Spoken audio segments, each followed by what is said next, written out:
అవినీతిపై పోరాడి 7 బుల్లెట్లను భరించి తిరిగి గెలిచి ఐఏఎస్ అయిన ఆఫీసర్. 2009లో రింకు సింగ్ రహీ పీసీఎస్ గా పనిచేసేవాడు. 2008లో రహీ యూపీలోని ముజఫర్ నగర్ లో సోషల్ వెల్ఫేర్ ఆఫీసర్ గా పనిచేసి గవర్నమెంట్ స్కీమ్ ఫండ్స్ ని స్కామ్ చేయడం గమనించాడు. 2009లో 83 కోట్ల కుంభకోణాన్ని బయటపెట్టాడు. అది బయటకు రాగానే అక్కడ డబ్బుకు లొంగిపోయిన ఆఫీసర్లు అతనికి ఎగెనిస్ట్ అధికారులు లంచం ఇస్తానని పొలిటికల్ ప్రెజర్ చంపుతాను బెదిరించినా కూడా భయపడలేదు. రహీ అడ్డును తొలగించుకోవడానికి చంపాలి అని తుపాకీతో 7 సార్లు బుల్లెట్లను కాల్చారు.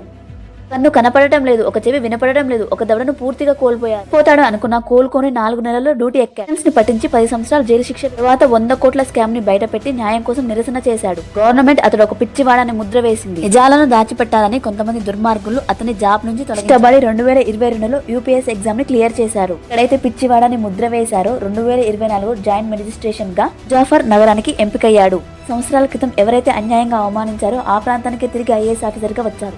ఆఫీసర్స్ గురించి ప్రతి ఒక్కరికి షేర్ చేయండి. ఆఫీసర్ గురించి మీరేమనుకుంటున్నారో కామెంట్ చేయండి.